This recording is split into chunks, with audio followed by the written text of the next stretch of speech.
کہیں کوئی فلاں کے نام سے ہے، ہمارے یہاں لوگ اگر وہ حدیث سے بیان کریں تو اس سے متاثر ہو جاتے ہیں، لیکن جب کربلا کے واقعے کا موسم آتا ہے تو حضرت امیر معاویہ کے شان میں گستاخی کر رہے ہیں، آپ کیا سمجھتے ہیں؟ اس کو چھوٹا موٹا سمجھتے ہیں؟ کسی ایک صحابی کے پیچھے کے بارے میں اگر کوئی آدمی تنقید کرتا ہے اس کے پیچھے نماز پڑھنا جائز نہیں۔ میں نے کہہ رہا ہوں اٹھائیے ان لوگوں کی کتابیں جن کو آپ بھی کہتے ہیں کہ 4 امام پڑھا تھا۔ امام احمد سے پوچھا گیا کہ جو آدمی امام حضرت امیر معاویہ پر اعتراض کرتا ہے اس کے پیچھے نماز پڑھ جائے گی؟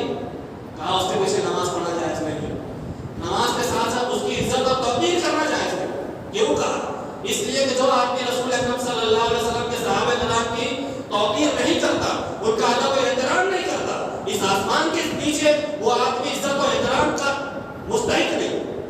نہیں تھی نبی کریم صلی اللہ علیہ وسلم اپنے صحابہ کے ساتھ مدینہ کی جانب ہجرت کر رہے ہیں۔ ہجرت کا یہ واقعہ مسلمانوں کے صبر و ثبات میں یاد دلاتا ہے، ان کی قربانی کی یاد کو تازہ کرتا ہے۔ مشکل ترین حالات میں ہمارے مصر و شام کے حالات جیسے ہیں کہ پوری بلڈنگوں کو اڑا دیا جاتا ہے اس لیے کہ یہ سب مسلمان ہیں، تو اسلام لانے والوں کے ساتھ جب ایسا معاملہ ہو، ایسے مشکل ترین حالات میں آدمی سب کچھ چھوڑ کے بچائے تو دین کو بچائے۔ دین اور عقیدہ مسلمان کے لیے سب سے زیادہ اہم ہے، رشتہ داری سے زیادہ، خون سے زیادہ، کاروبار سے زیادہ اور دنیا کی تمام تر چیزوں سے زیادہ۔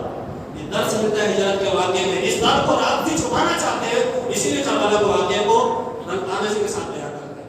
ضرورت ہے کہ ہجرت کے واقعے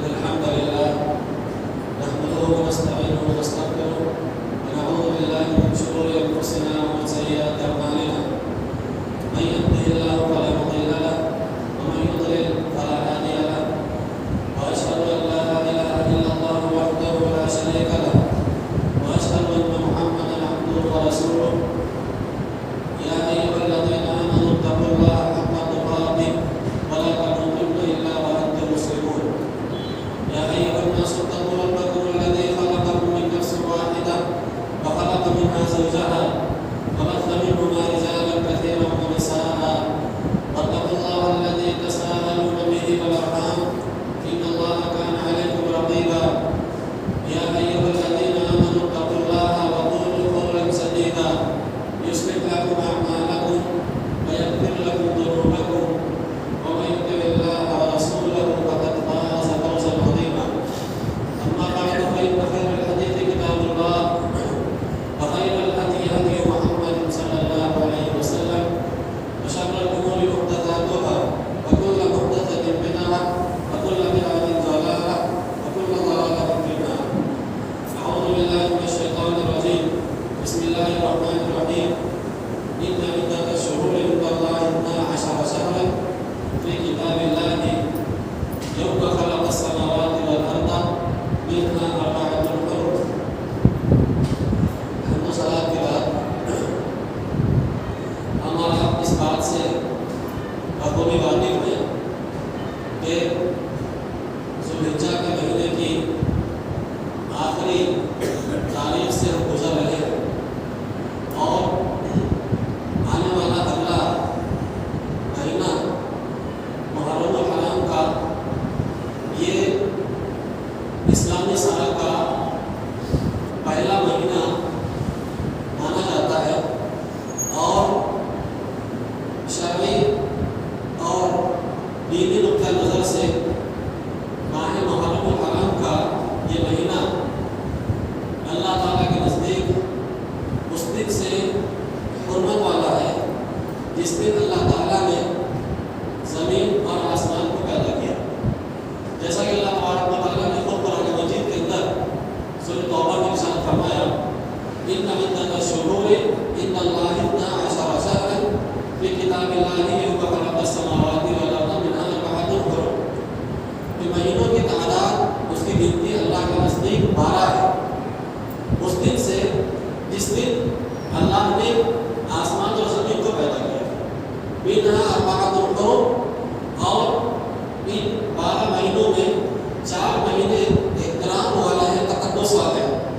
نبی کریم صلی اللہ علیہ وسلم نے ان 4 حرمت والے مہینوں کی تعیین فرمائی اور آپ کو بتایا کہ ذوالقعدہ، ذوالحجہ اور محرم الحرام ثلاث متوالیات، یہ 3 مہینے جو ایک جیسے ہیں، ایک کے بعد ایک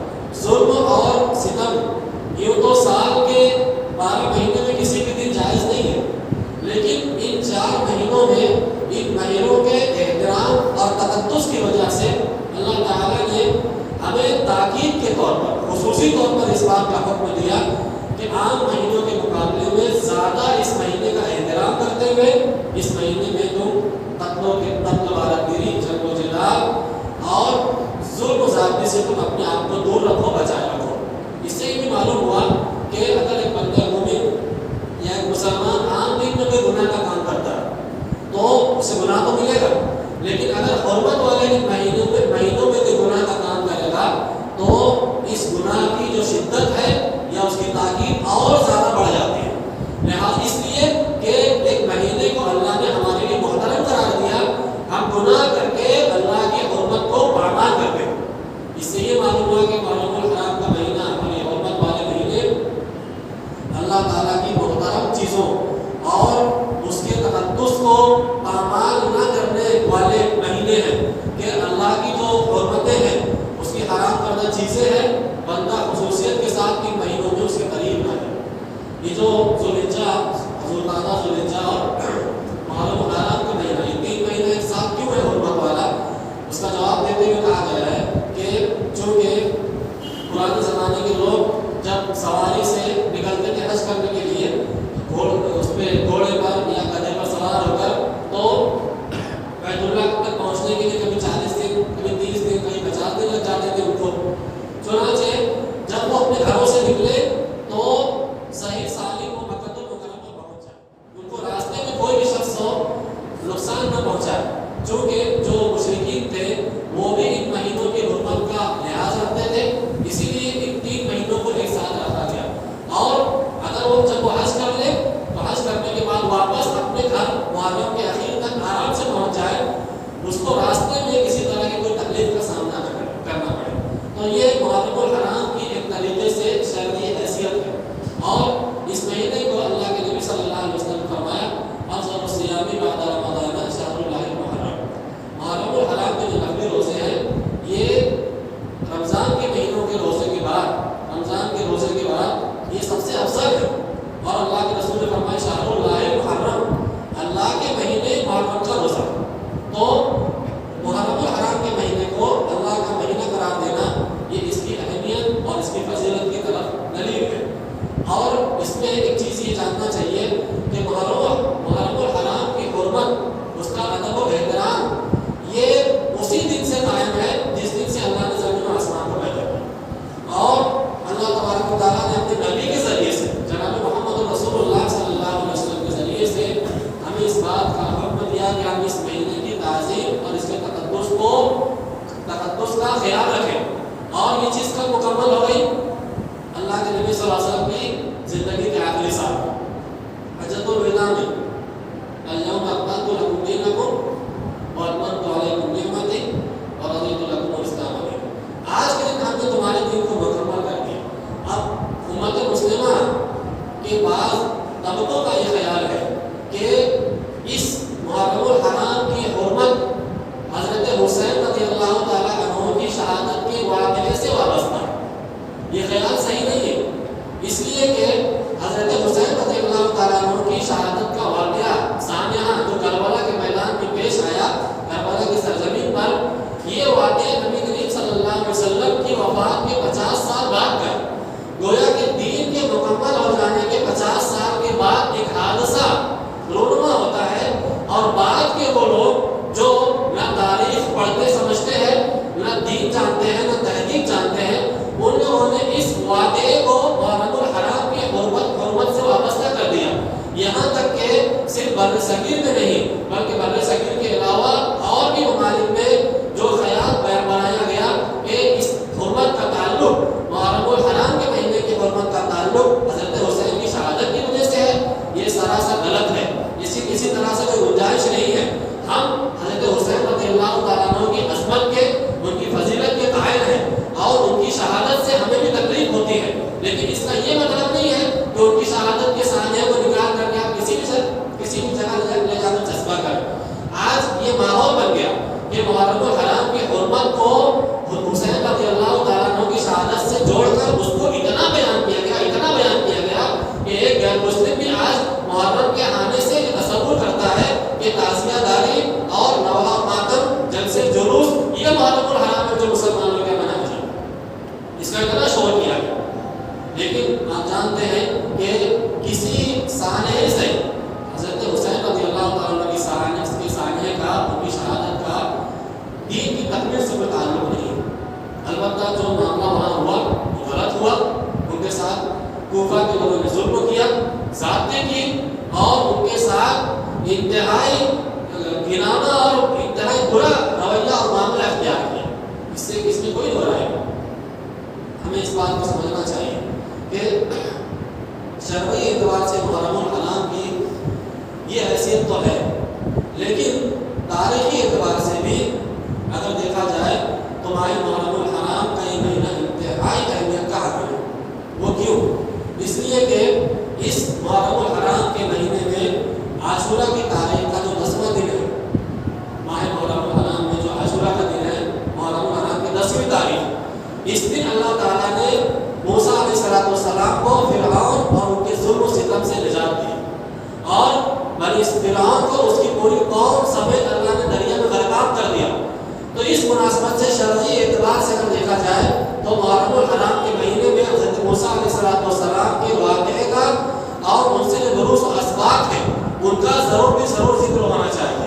لیکن آپ دیکھیں گے کہ مسلمانوں کے یہاں وہ طبقہ جو محرم الحرام کے سلسلے میں افراط و تفریط کا شکار ہے، ان کے یہاں اس طرح کا کوئی معاملہ آپ کو نظر نہیں آئے.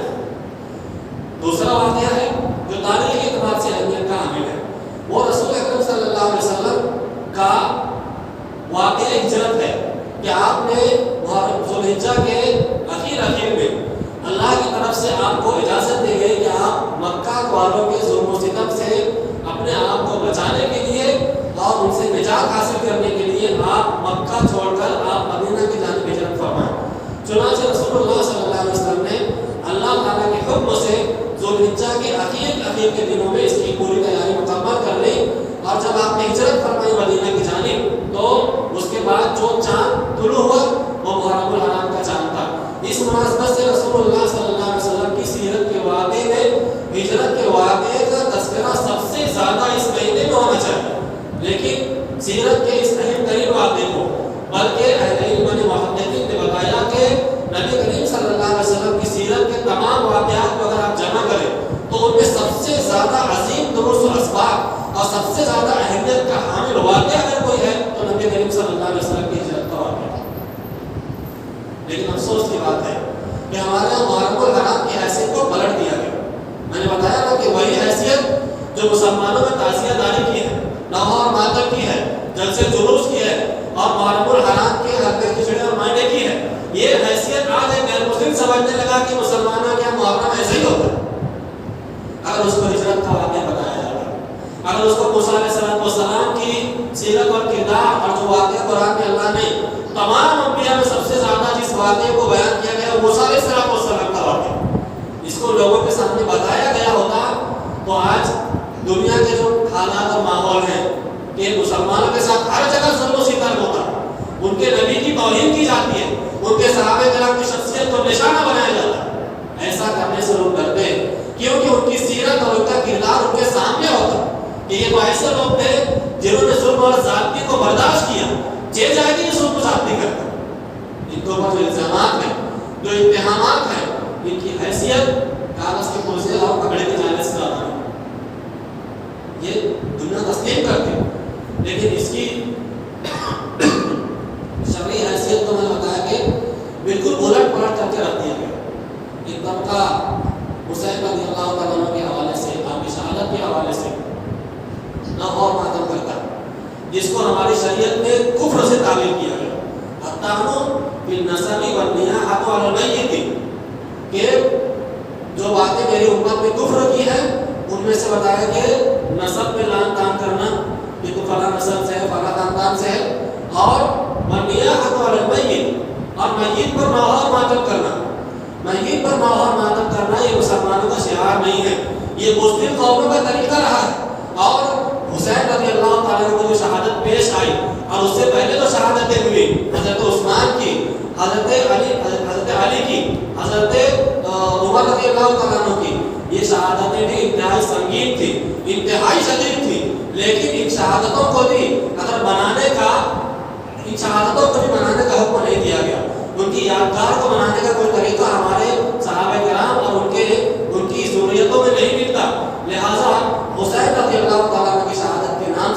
کسی طرح کی یادگار بنانا یا نوحہ ماتم کر کے ان سے محبت کا ثبوت پیش کرنا، یہ دین میں بدعت ہے، دین میں زیادتی ہے، اپنے نفس کے ساتھ ظلم کرنا ہے، شریعت میں طریقے سے اضافہ کرنا ہے، اور اللہ تعالیٰ کے دین میں کسی چیز کو زبردستی داخل کرنا ہے، جو انتہائی بڑا ظلم ہے، ظلم عظیم ہے۔ جو لوگ حضرت حسین کی شہادت کو 10 دن بیان کرتے ہیں، محرم الحرام کا مہینہ لگا کہ عشرے منائے جائیں گے، 1 تاریخ سے لے کر 10 تاریخ تک مولوی صاحب کا بیان رہے گا، اسٹیج لگے گا، مولوی صاحب بھی روئیں گے، عوام بھی روئے گی، جذبات کو چھیڑا جائے گا اور جذبات سے کھلواڑ کیا جائے گا۔ وہ لوگ یہ کیوں نہیں جانتے کہ اس مہینے سے پہلے 1 تاریخ کو محرم الحرام کی حضرت عمر فاروق رضی اللہ تعالیٰ عنہ کی شہادت کا دلگزار واقعہ پیش آیا، جو کربلا کے واقعے سے زیادہ سنگین تھا، کہ آپ کو نماز کی حالت میں، فجر کی نماز کی حالت میں زہر آلود خنجر سے آپ کو آپ کے پیچھے حملہ کیا گیا اور آپ کی شہادت کا واقعہ پیش آیا۔ اس سے پہلے 17 یا 18 ذوالحجہ کو حضرت عثمان غنی رضی اللہ تعالیٰ عنہ کی شہادت کا دن ہے کہ 40 دن تک آپ کو پیاسا رکھا گیا۔ وہ کنواں جو مسلمانوں کے لیے آپ نے وقف کیا تھا، اس کے میٹھے پانی کو وقف کر کے اللہ کے نبی کی زبان سے بشارت سنی تھی، اس کنویں کا پانی ان کے اوپر بند کر دیا گیا۔ 72 سال کی عمر ہے، ظالم آپ کے کاندھوں پر، آپ کے سروں پر لوہے کے ہتھیار سے حملہ کرتا ہے، آپ کی پسلیوں پر بیٹھ جاتا ہے۔ 40 دن بھوکا پیاسا رکھنے کے بعد ان کی شہادت کا واقعہ پیش آتا ہے۔ کیا اس سے بھی عظیم کوئی شہادت ہو سکتی ہے؟ اگر انصاف کرنا چاہتے ہیں آپ، تو آپ کو چاہیے کہ آپ اس شہادت کا بھی تذکرہ کریں اور لوگوں کو بتائیں کہ عثمان غنی رضی اللہ تعالیٰ عنہ کی سیرت و کردار کیا تھا۔ لیکن افسوس کی بات ہے، جو لوگ اپنے آپ کو سنی کہتے ہیں، اہل سنت والجماعت کے شامل سمجھتے ہیں، وہ رافضیوں کے اور صوفیوں کے نقشے قدم پر چلتے ہوئے وہ حسین رضی اللہ تعالیٰ عنہ کے کربلا کے واقعے کو بیان کر کے ان شہادتوں کو چھپانے میں اپنا کردار ادا کرتے ہیں۔ اس سے اسلام کی شمع بگڑتی ہے اور اسلام کی جو ایک طریقے سے اس کا جو معیار ہے وہ بگڑ کر کے نیچے آ جاتا ہے۔ کہ کیا ہے کربلا کے واقعے؟ حسین رضی اللہ تعالیٰ عنہ کو جو شہید کر رہے ہیں، انہیں لوگوں نے شہید کیا حضرت علی رضی اللہ تعالیٰ عنہ کو، انہیں لوگوں نے شہید کیا حضرت عثمان غنی رضی اللہ تعالیٰ عنہ کو، اسی طبقے کے آدمی نے حضرت علی کو شہید کیا۔ جو لوگ شہید کر رہے ہیں، آپ ان کے نقشے قدم پر چل رہے ہیں، اور ماتم کر رہے ہیں، ان کے جرائم پہ پردہ ڈال رہے ہیں۔ جب حسین رضی اللہ تعالیٰ عنہ کی شہادت کا معاملہ آتا ہے تو لوگ صحابہ کرام کی عظمت اور ان کے کردار پر بھی نکتہ چینی کرتے ہیں، ان کی شخصیت پر بلا وجہ کا کیچڑ اچھالتے ہیں۔ یہ وجہ ہے کہ آدمی کربلا کے واقعے کو تاریخی اعتبار سے اگر معتبر کتابوں کے ذریعے سے نہیں سمجھتا، گمراہی کا شکار ہوگا، صحابہ کرام کی شخصیت پر نکتہ چینی کرے گا۔ ہمیں چاہیے کہ ہم محرم الحرام کی شرعی حیثیت کو سمجھنے کے ساتھ ساتھ صحابہ کرام کی عزت، توقیر اور عظمت کا مکمل خیال رکھیں۔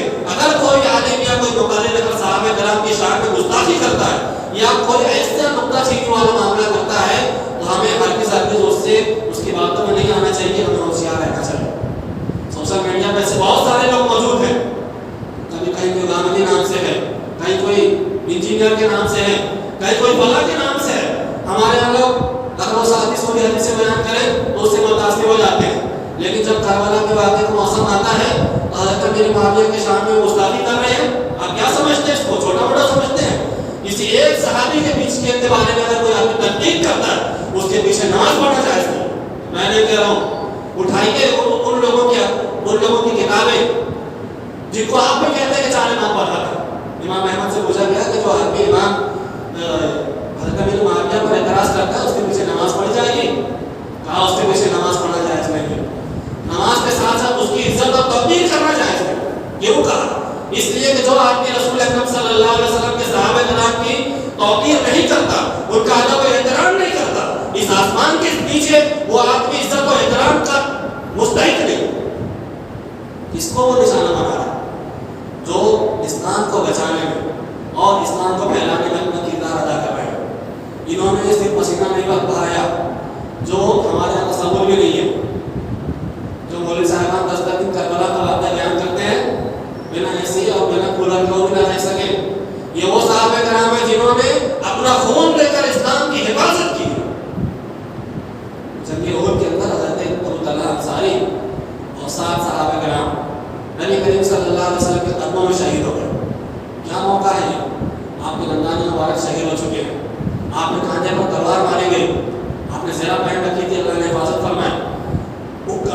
پودے گئے تھے اس میں اللہ کے نبی گر گئے. اب یہ شور مچ گیا کہ محمد صلی اللہ علیہ وسلم کو قتل کر دیا گیا ہے. جو صحابہ کرام تھے حضرت عمر جیسے صحابی حوصلہ توڑ بیٹھے. اللہ کے نبی نے فرمایا کہ کون ہے جو ان مشرکوں کو مجھ سے دور کرے اور جنت میں میرا رفیق ہم سفر بن جائے. ابو طلحہ انصاری فلاں فلاں سات صحابہ کرام یہ کے بعد نکلے آگے بڑھ گئے. پیٹ نہیں دکھائے مشرک کو کہ چلو پیٹ میں تیر پھونکے جائے. سینہ دشمن کی طرف کر لیا, پیٹ اللہ کے نبی کی طرف کر لی اور یہ درس اور پیغام دیا کہ اس امت کے اسلاف کرام کا صحابہ کرام کا یہ طریقہ رہا ہے کہ وہ سینہ گوبی کرنے والے نوحہ ماتم کرنے والے نہیں, وہ دین دنیا سے محبت کرنے والے نہیں, زندگی سے محبت کرنے والے نہیں, بلکہ وہ زندگی سے زیادہ موت سے محبت کرنے والے تھے. اور زندگی اور موت سے بڑھ کر, اپنی جان سے بڑھ کر, عزت و آبرو سے بڑھ کر وہ اپنے نبی کے سامنے اپنی جان کو قربان کرنے والے تھے. اور اسلام کے لیے انہوں نے اپنی جان کا نذرانہ پیش کر کے اس کا واضح ثبوت پیش کیا. درس دیا ہمارا تعلق اس قوم سے ہے جو زندگی سے زیادہ موت سے محبت کرتی ہے. ہمیں نوحہ ماتم سکھایا جائے گا, سوچنے کی بات ہے. تو اس مہینے میں ان کے تقدس کو بھی کا احترام کیا جائے. ہمارے یہاں لوگ کہتے ہیں کربلا کی جنگ جو جنگ تھی اس کا جو واقعہ تھا وہ حق و باطل کے بارے کا. یہاں تک کہ بہت بڑی شخصیت ہندوستان کی, ان کا شعر ہے کہ اسلام زندہ ہوتا ہے کربلا کے بعد. شخصیت چاہے جتنی بڑی ہو, یہ واقعہ تاریخ کے بھی بالکل خلاف ہے اور تحقیق کے بھی بالکل خلاف ہے کہ اسلام زندہ ہوتا ہے کربلا کے بعد. اسلام کب زندہ ہوا؟ رسول اللہ صلی اللہ علیہ وسلم بدر میں ہے. 313 دارہ مسلمانوں کی ہے, جنگ کی تیاری سے نہیں ہے, بس ایسے بھی آئے تھے جنگ چھڑنے والی ہے. 1000 کا لاؤ لشکر سامنے ہے. اب یہاں پر ماموں بھانجے کے سامنے کھڑا ہے, سگا بھائی سگے بھائی کے سامنے کھڑا ہے. یہ سگا بھائی مشرکین کے صف میں ہے, ایک بھائی اللہ کے نبی کے ساتھ میں ہے. باپ حضرت ابو بکر صدیق رضی اللہ تعالیٰ عنہ اللہ کے رسول کے ساتھ میں, آپ کا بیٹا مشرک ہے سامنے والے کے ساتھ, تلوار چلے گی. تو باپ کا مقابلہ بیٹے سے ہے, بیٹے کا مقابلہ باپ سے, ماموں کا مقابلہ بھانجے سے ہے, چچا کا مقابلہ بھتیجے سے ہے, سگے بھائی کا مقابلہ سگے بھائی سے. یہاں اسلام کا اوپر ہوتا ہے. اللہ کے نبی دعا کرتے ہیں کہ رب العالمین اگر یہ چھوٹی سی جماعت مسلمانوں کی آج مار کھا گئی تو قیامت تک اس پورے زمین پر تیرا نام لے وقت نہیں ہوگا. یہاں دعا پر لگا مسلمانوں کے پاس ساز و سامان کی کمی ہے. یہ 313 کا لشکر ان سے بھیڑ گیا, اپنی جان کو لگا دیا. اللہ تعالیٰ نے فتح نصرت فرمایا. قرآن میں کہا کہ اس کو یوم الفرقان کہا کہ یہ حق و باطل کے الگ الگ ہو جانے کا, حق و باطل کے چھڑ جانے کا دن ہے. اس سے پہلے جب مسلمان مکہ سے نکالے گئے, مدینہ کی جانب ہجرت کی, تو ہجرت کی تو مدینہ میں اسلامی ریاست بنی. ہجرت کی تو مدینہ آیا اور مدینہ سے اسلام پھیلا. ہجرت کی مدینہ آئے تو بدر کا ماحول بنا اور غزوہ بدر کبریٰ ہوئی. ہجرت کی تو احد ہوئی, ہجرت کی تو حدیبیہ کی صلح ہوئی, ہجرت کی تو غزوہ احزاب ہوا, ہجرت کی تو مکہ فتح ہوا. گویا کہ اسلام زندہ ہوا ہجرت کے بعد, غزوہ بدر میں اسلام زندہ ہوا. اسلام کربلا کے بعد زندہ نہیں, کربلا سے پہلے تو زندہ ہو چکا تھا, 50 سال پہلے زندہ ہوا. اس سے اور پہلے جو لوگ یہ کہتے ہیں کہ کربلا کا واقعہ حق و باطل کا واقعہ تھا, اگر اس پر غور کریں گے تو کربلا کے واقعے میں ایسے بہت سارے شواہد, بہت سارے دلائل ایسے موجود ہیں جو خود چیخ کر یہ بتاتے ہیں کہ کربلا کا واقعہ حق و باطل کا واقعہ نہیں تھا. حضرت حسین کو جب کوفہ کے لوگوں نے خط لکھا کہ آپ ہمارے یہاں آئیے, ہم آپ کی بیعت کریں گے, تو جب وہ نکل رہے تھے تو راستے میں پتہ چلا کہ مسلمین امیر ان کے جو بھائی تھے ان کو شہید کر دیا ہے کوفہ والوں نے. تو جب وہاں سے نکلے راستے میں تو اب کوفہ کی طرف نہیں جا رہے ہیں جہاں بلایا گیا تھا, وہاں سے کٹ کر کے کربلا کی طرف جا رہے ہیں.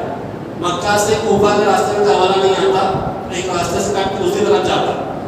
اگر حق و باطل کی جنگ کی تو راستہ کیوں بدلا؟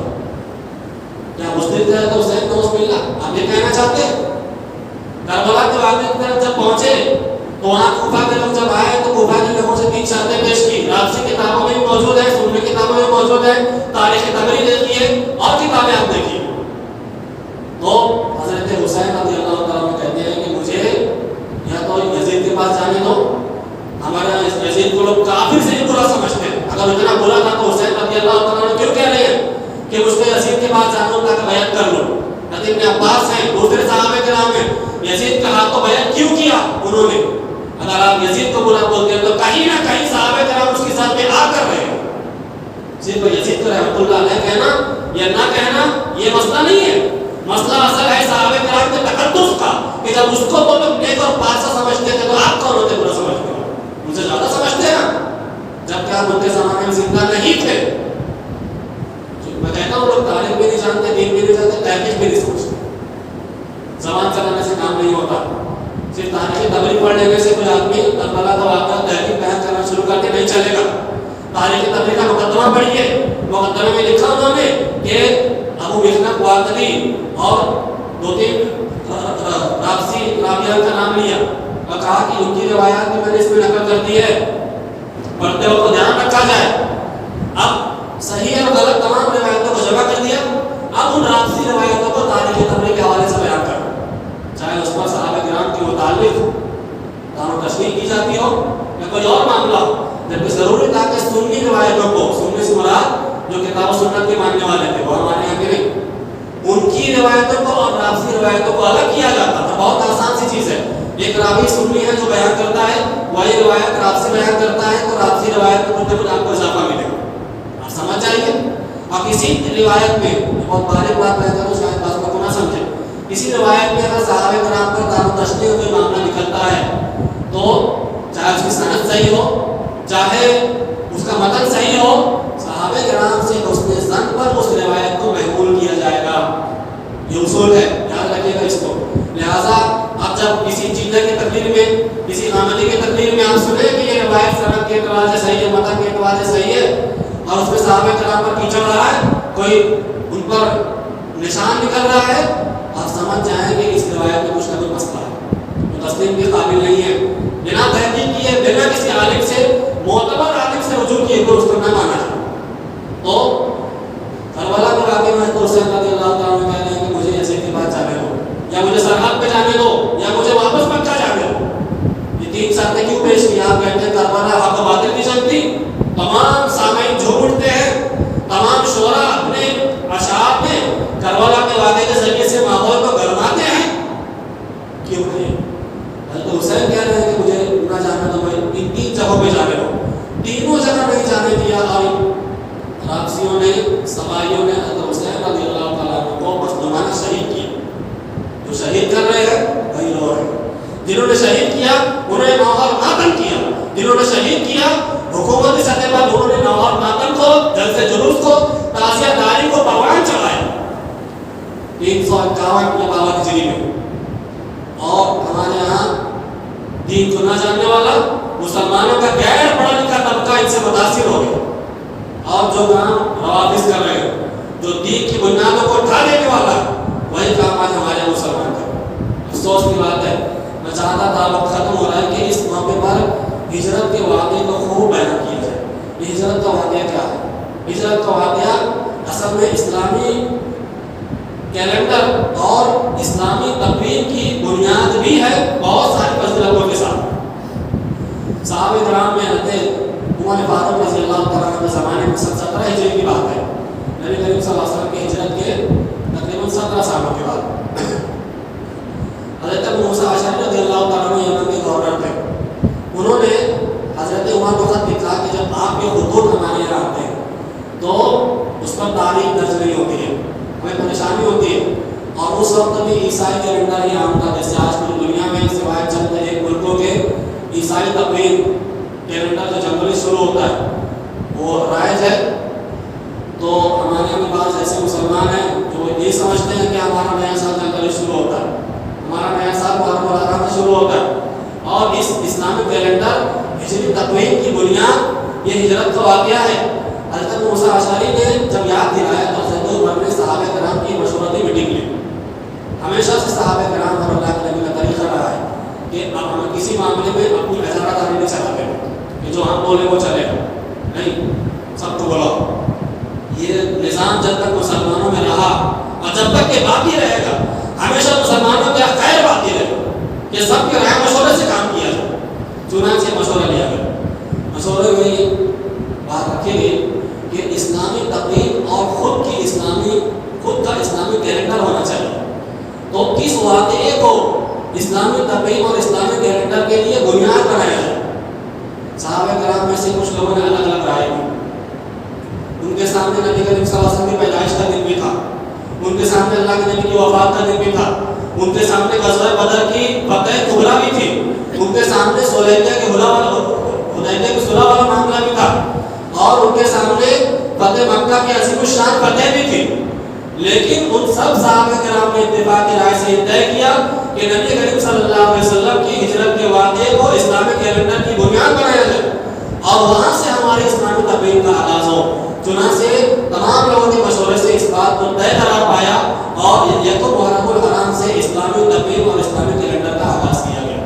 یہ ہمارا اسلامی سال آغاز ہونے جا رہا ہے۔ اس کا میں نے بتایا کہ اس کی بنیاد ہجرت کے واقعے پر کیوں رکھی گئی۔ صحابہ کرام کے سامنے جب یہ سارے عظیم الشان واقعات تھے، غزوہ بدر کبریٰ ہے، فتح مکہ ہے، فلاں ہے فلاں ہے، تو کیوں انہوں نے ایسے واقعے کو چنا جس میں مسلمانوں کو مارا گیا، پیٹا گیا، گھروں سے محروم کیا گیا، کاروبار چھین لیا گیا، بیوی بچوں سے ان کو الگ کیا گیا، جس سے مسلمانوں کی مظلومی بے بسی کا اظہار ہوتا ہے۔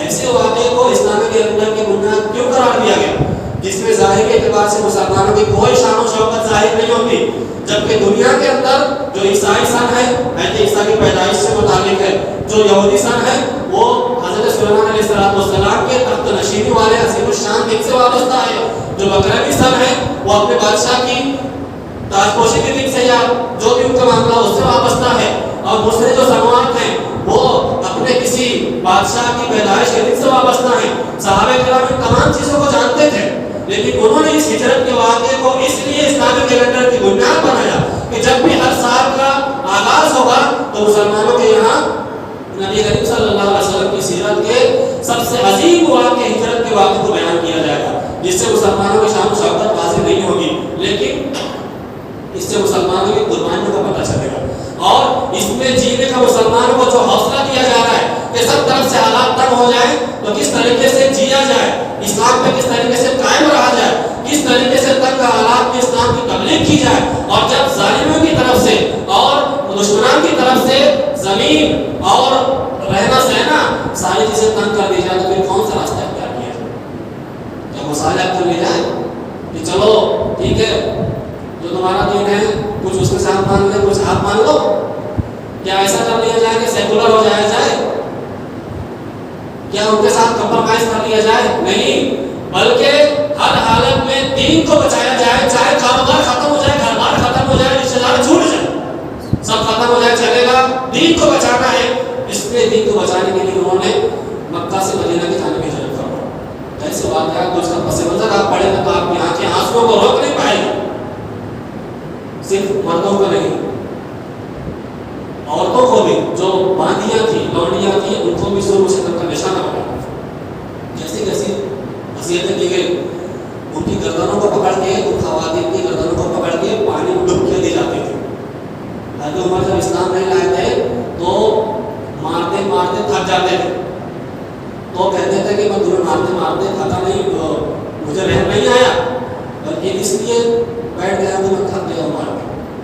کتنے مضبوط اور کتنے اونچے تھے قد و قامت میں عمر فاروق رضی اللہ تعالیٰ، ایک گھوڑے کا، ایک رسی کا، ایک چھڑی کا جو نشان ہو کتنا خطرناک ہو۔ بلال حبشی رضی اللہ تعالیٰ کمزور غلام تھے، ان کے گلے میں پھندا دے دیا جاتا رسی باندھ کر کے، اور بچوں کے ہاتھ میں دے دیا جاتا، ان کو کھینچا کرتے تھے مکہ کی ریت پر، گرم ریتوں پر، گرم ریت پر لٹا دیا جاتا، اوپر سے بھاری بھرکم پتھر رکھ دیے جاتے تاکہ بلال حبشی ہل نہ سکے۔ ایک مرتبہ کسی نے ان کی پیٹھ پر جب ہاتھ رکھا تو دیکھا کہ پیٹھ میں پورا کھٹا پڑا ہوا ہے، گڑھے پڑے ہوئے ہیں، تو اس میں گوشت کا نہیں، صرف ہڈیاں ہڈیاں ہیں۔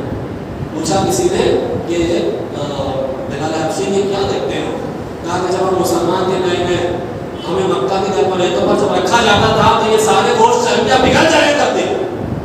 حضرت عثمان غنی رضی اللہ تعالیٰ عنہ، حضرت عثمان دوسرے جو صحابی ہیں تو عثمان نام کے، عثمان بن مظعون غالباً، اور دوسرے صحابہ کرام، یہ مصعب بن عمیر ہیں، مدینہ جا رہے ہیں، مدینہ کے ہر گھر میں آپ نے اسلام پھیلایا۔ اسلام لانے سے پہلے شان و شوکت کی زندگی گزارتے تھے، جب اسلام لے آئے تو چچا نے کہا کہ جس سے جو کپڑا ہے سب اتار، جس نے پھر دھاگا نہیں رہنے دیا، چھوٹی بات نہیں تھی، جب جنگ احد میں شہادت ہوتی ہے تو اتنی بڑی چادر نہیں تھی کہ پورا بدن ڈھک جائے.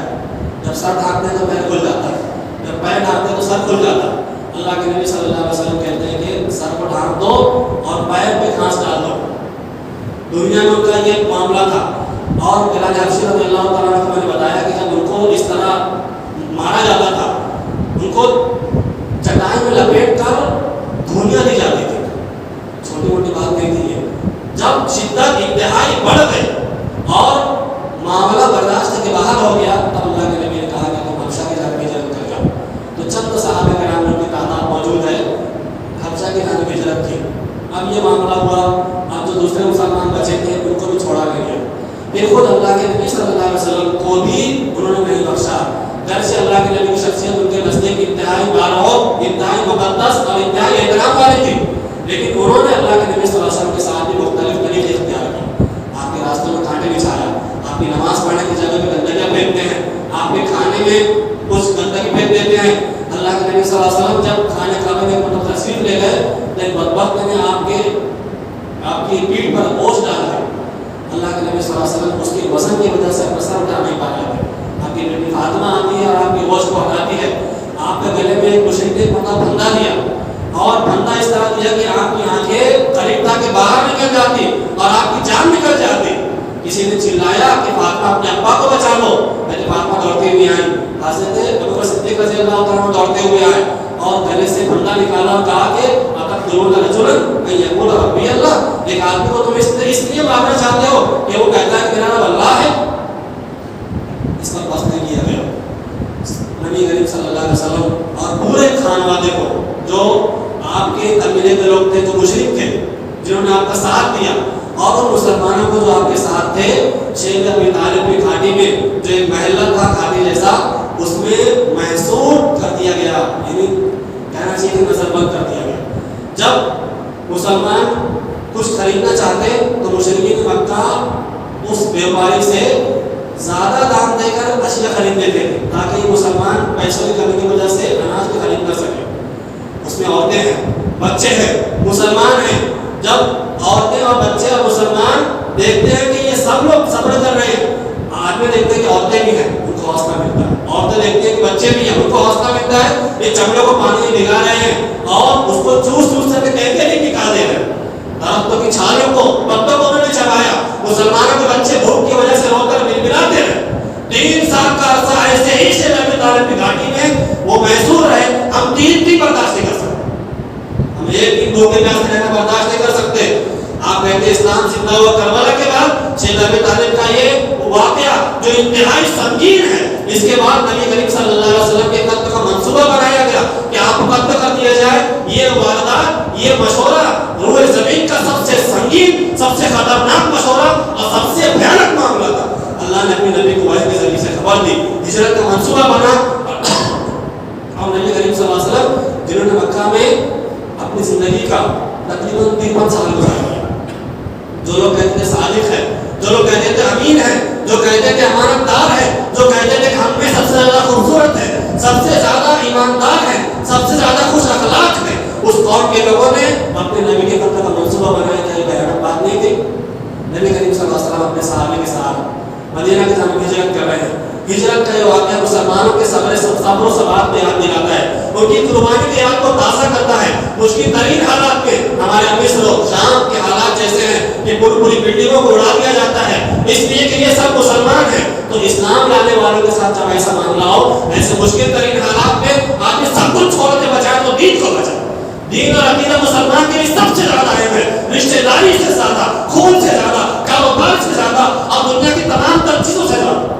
یہ درس ملتا ہے ہجرت کے واقعے میں. اس در کو رات بھی چھپانا چاہتے ہیں, اسی لیے کربلا کے واقعے کو آمیزی کے ساتھ بیان کرتے ہیں. ضرورت ہے کہ ہجرت کے واقعے کی تفصیلات کو بیان کیا جائے. میرے ذہن میں جتنی باتیں مستحضر سی ہیں صرف اسے ہلکا سا اشارہ بیان کیا. صہیب رومی رضی اللہ تعالیٰ عنہ جب روم سے مکہ آئے تھے بہت مال کمایا, لیکن ان کا بھی رہنا سہنا اسلام لانے کی وجہ سے تنگ کر دیا گیا. تو جانے لگے تو اپنا مال و زر بھی نہیں جانے لگے.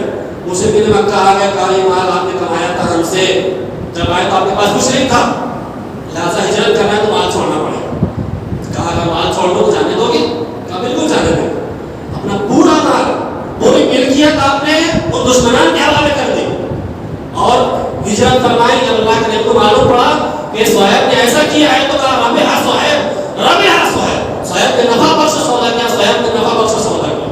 اس سے بہتر نفع کی کوئی بات نہیں ہو سکتی کہ بندہ مومن اللہ کا جان کا ایمان بچا کر لے جائے. اس سے بڑے نقصان کی کوئی بات نہیں ہے کہ جب اللہ کے چاہے تو اسے بھی کیا حالت میں، اس سے بڑا خسارہ کوئی نہیں ہے.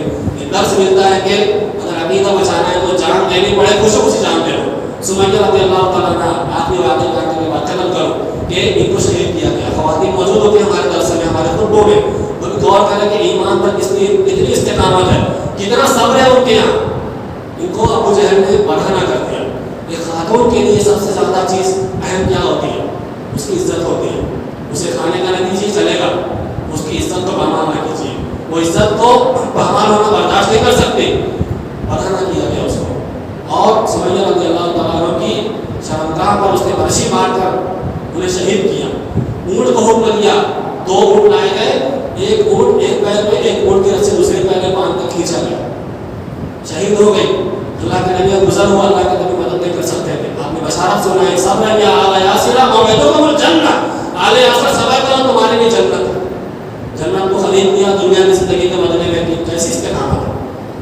سیرت نگاروں نے لکھا کہ جب سمیہ رضی اللہ تعالیٰ عنہ کو برشی ماری جا رہی تھی، ان کے چہرے پر ابو جہل تماشے مارتا تھا.